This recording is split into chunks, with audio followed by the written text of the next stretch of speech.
Welcome everyone to today's YouTube live. Welcome. Okay. Well, okay. Welcome. Okay. Okay.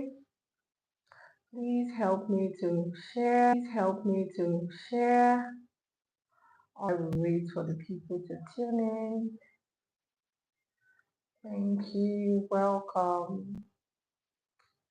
Welcome for joining. Thank you for joining, rather. Welcome. I trust you are doing great and you had a productive day. Welcome. So, if you are joining in for the very first time, my name is Sarah Adana, and I want to welcome you to my YouTube live where I talk about everything that has to do with learning disabilities, everything under educational psychology, mental health, and name them. And I want to welcome you. Thank you for joining in. Thank you for being a part of this. I really appreciate. Oh, hi, David. Hi, welcome. Hello, David. How are you doing? Trust you had a productive day.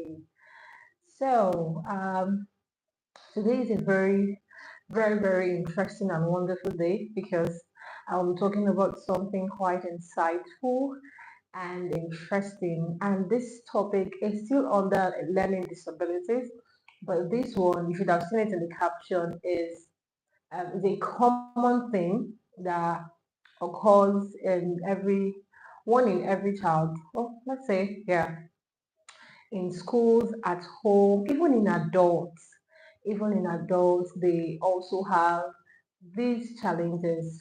So what we're going to be talking about today is dyslexia. Dyslexia is a learning disability that affects the way a person reads, how a person spells. It even affects how they pronounce things and how they even write. Yeah, so but we are looking into this dyslexia for children and adolescents. So you may have a child around you, or as a parent, you may have a child who seems to be learning slow at a slow pace than your other children, or you may be a teacher who currently have a number of students who are looking like they are slow learners or they learn at a very slow pace, and you attempt to call that child dull. Please, before you conclude on that child is not dull. He or she may just be going through a learning disability, which is unique to them. So today we are talking about dyslexia. Like I said, dyslexia is a learning disability. Hi, fathers. Welcome. Thank you for joining in. Welcome. So we are talking about learning disability, dyslexia today, which is a common thing that happens with children, is a common learning disability or difference with children, even adults, and it's prevalent in schools and at home. So what this learning disability dyslexia does is that it affects the way children read, it affects the way children pronounce, it affects the way they spell, it even affects the way they write. So a lot of times this disability now makes them feel like they do not know anything. So I have come here today to help us understand what dyslexia is all about and make you to know that you shouldn't give up on that child, that you feel like this child probably is not doing well due to dyslexia and you want to give up. So I am here today to tell you not to give up on that child. So, and also to make you understand what he or she may be going through. So currently, I'm going to share a story and then you will help me type in the comments if you've had a familiar thing like this. So I've had a child where it was in a classroom. This is the challenge. This child did not know how to read from the board, did not know how to read from the textbook, and did not even know how to pronounce. If they see a sentence, this is a boy, they don't know how to speak. So does that sound familiar to you? Have you experienced or have you seen any child in that situation before? So that's what we call dyslexia. It's a disability. What that disability does is that it makes them slow.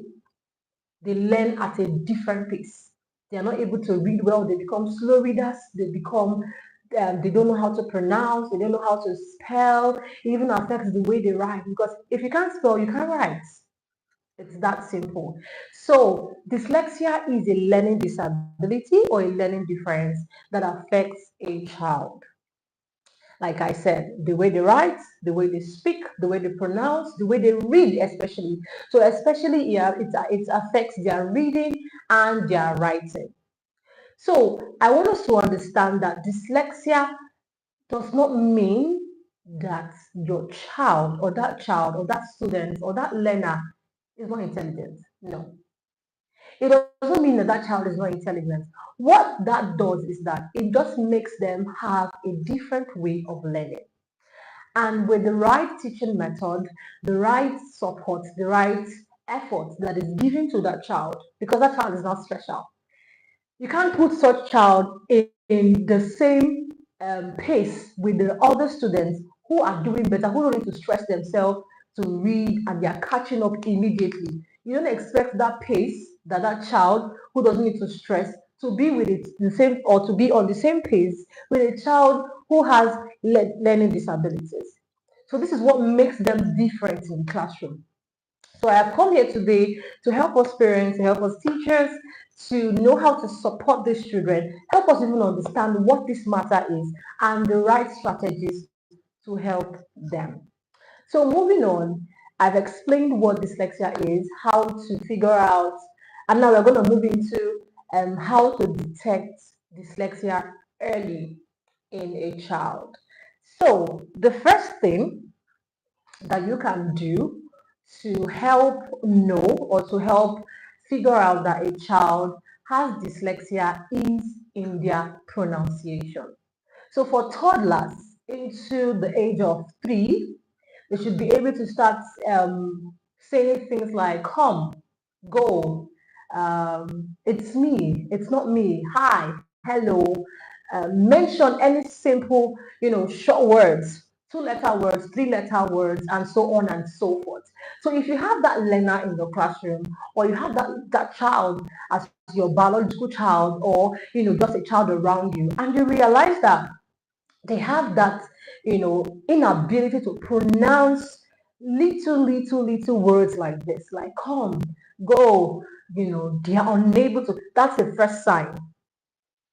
That's a first sign. Then moving on, if the child is now above 3 into 6 years, or let's say into 7 to 10 above, and this child currently has the disability in reading. For instance, this is a boy. This is a statement or this is a sentence. This is a boy.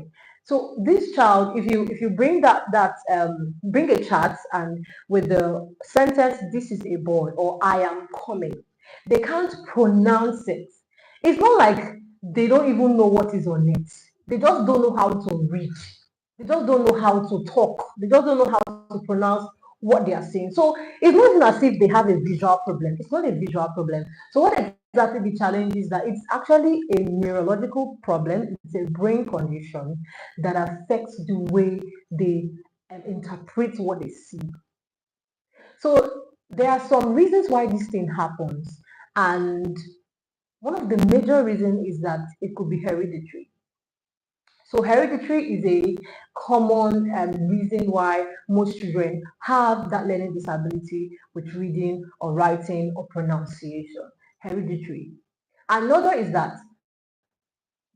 they may have a different, like they actually do have a different way that they learn. And because of that, most of the teachers or most of the parents may not know the right teaching method that is to be applied to that child. And in that way, that child is now being taught um, like the way every other person should be taught.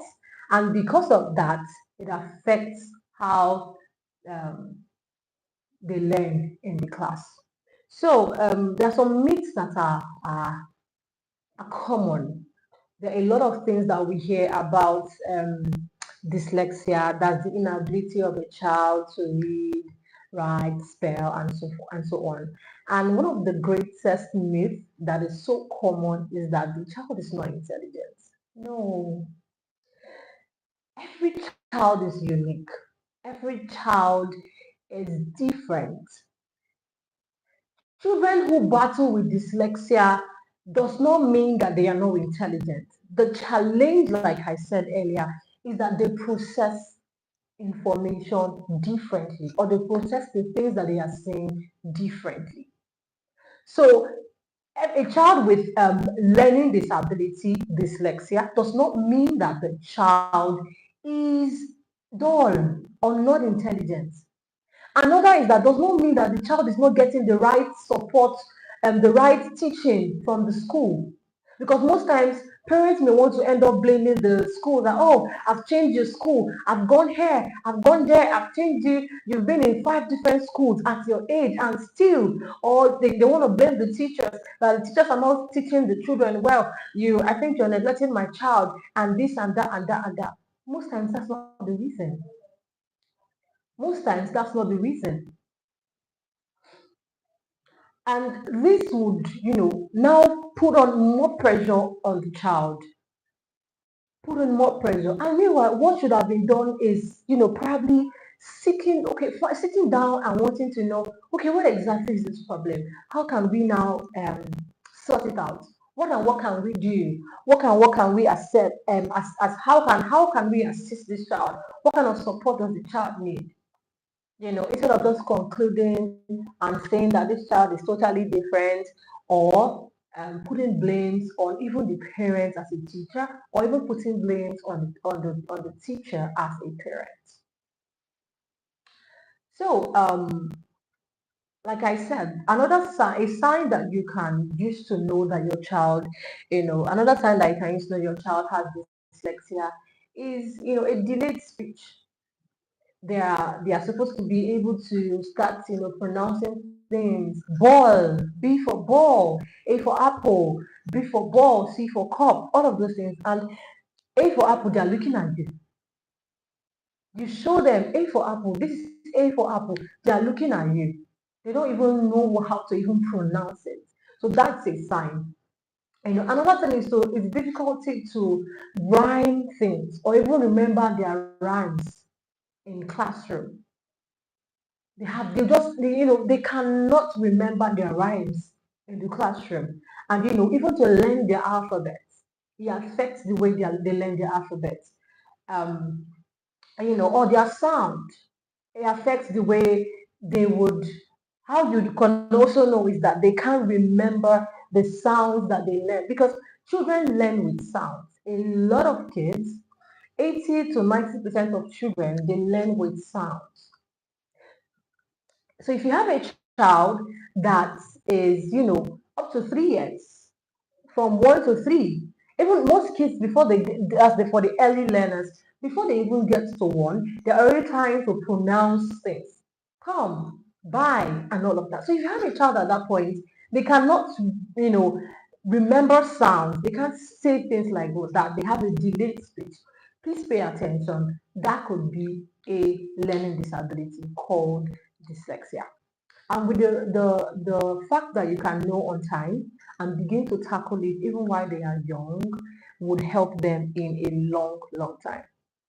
So I want us to know that dyslexia can be handled, dyslexia can be when diagnosed with the right support to help their mental brain, their mental capacity, the right teaching method, the emotional support from you, their parents, teachers, and so on forth, and so on and so forth, can make them better. But if you neglect it, because we are in a country where, I'll give us a story. We're in a country where things like this are neglected. And because we feel it's not necessary, we would rather keep putting pressure on the child. Some go as far as, verbally abusing the child because the child is not doing well.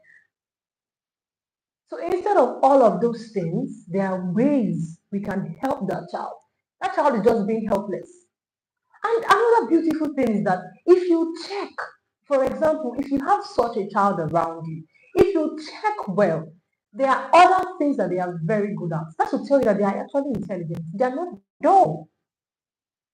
They could be very good at creativity. You can see a child who you just leave them with some things and they are being creative.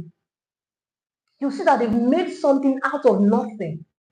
You see that they're very busy. They can be so busy with their hands and they will make something beautiful out of that thing. That's to tell you that they are not dull. They are actually intelligent, but in a beautiful way. That's just how it is. It's not like the normal way every other child can be. They can be very, very, very creative. Another thing they can be able to do is, to play. Most of these children will love to play. They are very physical. They are, when it comes to anything physical activities, they are in. Anything when it comes to jumping here and there, they are in. But you see, when it comes to reading and writing, they've, they've escaped. They love to skip things like that. So yeah, those are the kind of things that you can know. Those are signs, early signs for you to know and diagnose that your child may have this challenge. So do not neglect it. Take note of it when you see signs like that.